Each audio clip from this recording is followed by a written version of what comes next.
ये लेसन 7 में है पी ब्लॉक। अब पी ब्लॉक को डिटेल से पढ़ा रहे हैं, जो इसमें बेसिक चीज़ें हैं। ये आवाज़ सारणी है। अब इधर बच्चों ध्यान दो, ये ऊर्ध्वाधर पंक्तियाँ होती जो ऐसे नीचे दिखाई दे रही हैं, ऐसे ऐसे ऐसे ये लाइन ऊर्ध्वाधर पंक्तियाँ होती हैं। तो ऊर्ध्वाधर पंक्तियों को हम वर्ग कहते हैं। और आवाज़ सारणी में कुल 18 वर्ग होते हैं। 1, 2 ये एस ब्लॉक के अंतर्गत आते हैं। 3 से लेकर के 12 तक ये डी ब्लॉक के अंतर्गत आते हैं। और 13 से लेकर 18 तक ये पी ब्लॉक के अंतर्गत आते हैं। क्षैतिज पंक्ति जो ऐसी जाती है बाएं से दाएं, उनको आवर्त कहते हैं। और आवर्त सारणी में 7 आवर्त होते हैं। नीचे एफ ब्लॉक होता है, ये 4F श्रेणी है और ये होगी 5F श्रेणी। इस तरह से हम ये कह सकते हैं कि क्षैतिज पंक्तियों को आवर्त कहते हैं। आवर्त इसमें कितने होते हैं? 7 होते हैं। अब ध्यान रखना है, फर्स्ट आवर्त में कितने तत्व होते हैं? 2 तत्व होते हैं। सेकंड और थर्ड आवर्त में 8 तत्व होते हैं। फोर्थ और फिफ्थ आवर्त में 18 तत्व होते हैं। 6 आवर्त में 32 तत्व होते हैं। और 7th आवर्त जो 7वां आवर्त है, उसमें भी लगभग यही समझिए 32 तत्व ही होते हैं। ऊर्ध्वाधर पंक्तियों को वर्ग कहते हैं। वर्ग मेंडलीव की आवर्त सारणी में कुल 18 वर्ग होते हैं। आवर्त सारणी में 4 ब्लॉक होते हैं। ये इलेक्ट्रॉनिक विन्यास के आधार पर ब्लॉक निर्धारित किए गए हैं। एस ब्लॉक, अंतिम इलेक्ट्रॉन जब एस ऑर्बिटल में जाता है तो उसे हम एस ब्लॉक के तत्व कहते हैं। पी ब्लॉक, अंतिम इलेक्ट्रॉन जब पी ऑर्बिटल में जाता है तो उसे पी ब्लॉक के तत्व कहते हैं। डी ब्लॉक, अंतिम इलेक्ट्रॉन जब डी ऑर्बिटल में जाता है तो उसे डी ब्लॉक के तत्व कहते हैं। और एफ ब्लॉक, अंतिम इलेक्ट्रॉन जब एफ ऑर्बिटल में जाता है तो उसे एफ ब्लॉक के तत्व कहते हैं। एस ब्लॉक में 2 वर्ग आते हैं, प्रथम वर्ग और द्वितीय वर्ग। ये क्षार धातुएं और ये क्षारीय मृदा धातुएं होती हैं। पी ब्लॉक में 13 से लेकर 18 तक वर्ग होते हैं। 13वां वर्ग है, इसे हम कहते हैं बोरान परिवार। 14वां वर्ग कार्बन परिवार। 15वां वर्ग नाइट्रोजन परिवार। 16वां वर्ग ऑक्सीजन परिवार। 17वां वर्ग हाइड्रोजन परिवार। 18वें वर्ग में शून्य समूह अथवा अक्रिय गैस। अब डी ब्लॉक ये है। डी ब्लॉक में 3 से लेकर के 12 वर्ग तक के तत्व होते हैं। ये संक्रमण तत्व कहलाते हैं। और जो यह ब्लॉक है, इन्हें हम आंतर संक्रमण तत्व कहते हैं। बोले परमाणु आकार, किसी परमाणु का आकार उसकी त्रिज्या पर दिया जाता है। परमाणु त्रिज्या किसी परमाणु के नाभिक की उसके बाह्यतम कोश की दूरी को परमाणु त्रिज्या कहते हैं। प्रभावी नाभिकीय आवेश क्या होता है? किसी परमाणु के बाह्यतम कोश पर उसके नाभिक का प्रभाव प्रभावी नाभिकीय आवेश कहलाता है। आंतरिक कोश और बाह्यतम कोश को नाभिक के प्रभाव से बचाती है, यानी आंतरिक कोश बाह्यतम कोश को नाभिक के प्रभाव से बचाती है, तो उसे परिरक्षण प्रभाव कहते हैं। अप्रभावी नाभिकीय आवेश को जेफ से प्रदर्शित करते हैं। जेड हमारा कहलाता है आवेश, इफ यानी इफेक्टिव न्यूक्लियर चार्ज, इसीलिए इसको जेफ से प्रदर्शित करते हैं। थोड़ा देखिए आकार, जैसे आवर्त में हम सबसे पहले चलते हैं। मान लीजिए ये है, यहाँ से लेते हैं lithium, beryllium, boron, carbon, nitrogen, oxygen, fluorine और नियॉन। लिथियम का परमाणु क्रमांक 3 होता है। बेरिलियम का 4, बोरान का 5, कार्बन का 6, नाइट का 7, ऑक्सीजन का 8, फ्लोरीन का 9 और नियॉन का 10। देखिए नाभिक हो गया और इसमें अब 2 इलेक्ट्रॉन हैं, पहली कोश में और दूसरी कोश में कितने हैं? 1। फिर ये है नाभिक, ये इसमें 2 इलेक्ट्रॉन हैं। फिर इसमें कितने हो गए? 1 से बढ़ गए, 2 हो गए। फिर ये नाभिक है, फिर ये 2 इलेक्ट्रॉन। और इसमें बढ़कर के कितने हो गए 3, 1 2 3। फिर ये नाभिक है और फिर इसमें 2 इलेक्ट्रॉन, फिर बढ़कर के कितने हो गए 4, 1 2 3 और ये 4। फिर ये नाभिक है, फिर ये 2 इलेक्ट्रॉन और इसमें बढ़ के कितने हो गए 5, 2 3 4 और ये 5। फिर ये नाभिक है,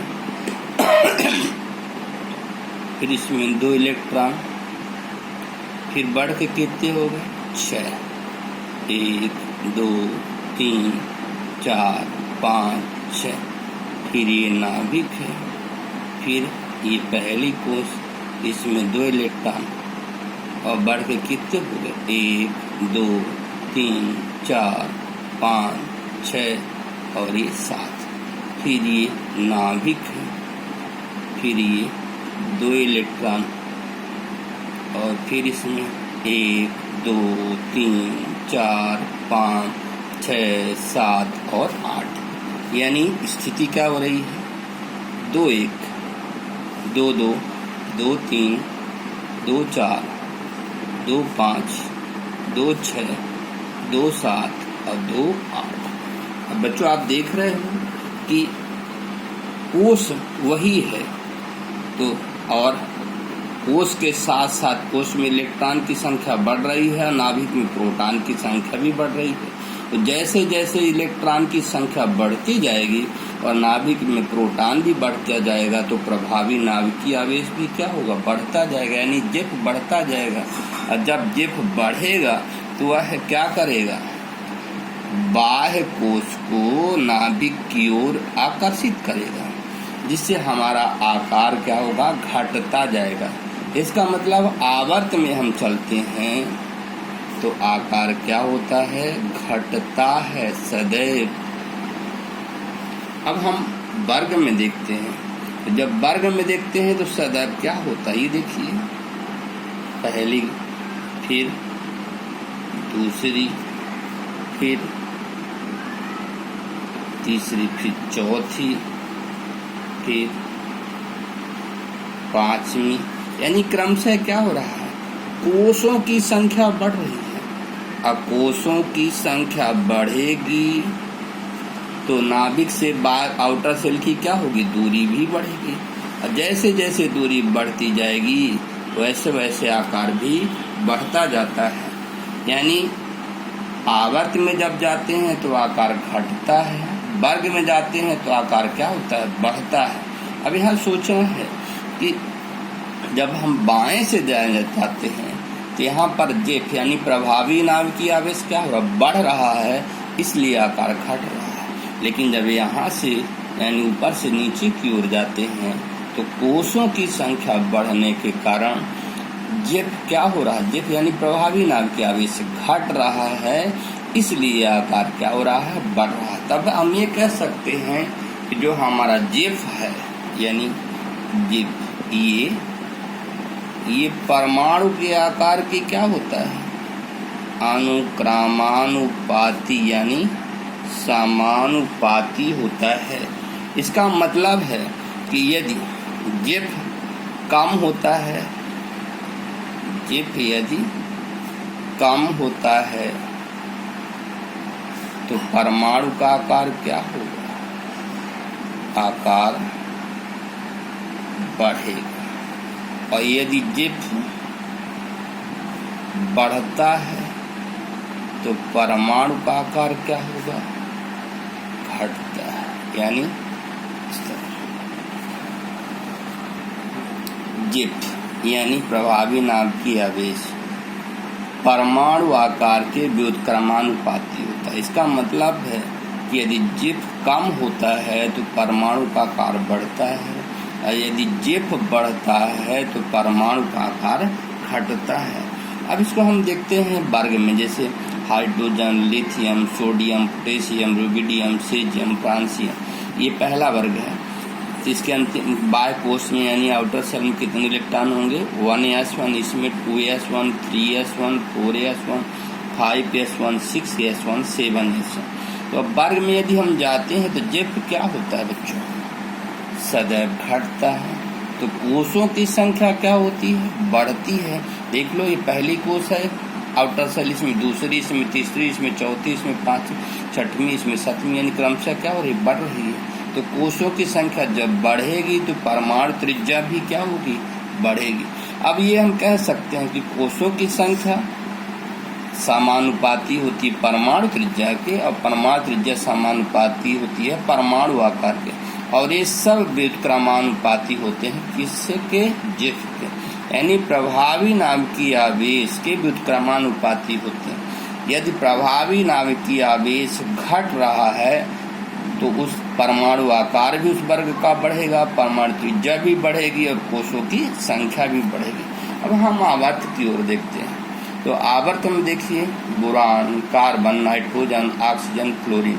आउटर सेल में कितने इलेक्ट्रॉन हैं, बोरान में 3, कार्बन में 4, नाइट्रोजन में 5, ऑक्सीजन में 6, फ्लोरीन में 7। तो जैसे जैसे इलेक्ट्रॉन बढ़ेंगे तो प्रोटॉन भी बढ़ेंगे। तो जिफ क्या हो रहा है, यानी प्रभावी नाभिकीय आवेश क्या हो रहा है, बढ़ रहा है। और जब प्रभावी नाभिकीय आवेश बढ़ेगा तो ये बाह्य कोष को, आउटर सेल को अपनी ओर खींचेगा। जब अपनी ओर खींचेगा तो आकार क्या हो जाएगा, घट जाएगा, यानी परमाणु का आकार घट रहा है। इसका मतलब है जिफ परमाणु के आकार के क्या होता है, व्युत्क्रमानुपाती होता है। और अब हम देखते हैं आयनन एंथैल्पी। बच्चों जितने भी ये आपको बता रहे हैं सबको इस पी ब्लॉक में यूज होंगे, डी ब्लॉक में भी होंगे यूज, या ब्लॉक में भी होंगे। तो अभी जो बता रहे थे अभी तक, इसके बाद आयनन एंथैल्पी है, फिर इलेक्ट्रॉन गेन एंथैल्पी है, इन सब को बताना है और इसको अगले वीडियो में बताएंगे। उसके बाद हम चालू करेंगे। आपके कोर्स में एस ब्लॉक 11th में था, पी ब्लॉक में 13वां 14वां वर्ग यानी बोरान परिवार, कार्बन परिवार 11th में है, और 15, 16, 17, 18 ये 12th में है। इसलिए आयनन एंथैल्पी वाले अगले वीडियो में टॉपिक जब पूरा भेज देंगे तब उसके बाद 15वां समूह यानी ये नाइट्रोजन परिवार स्टार्ट करें।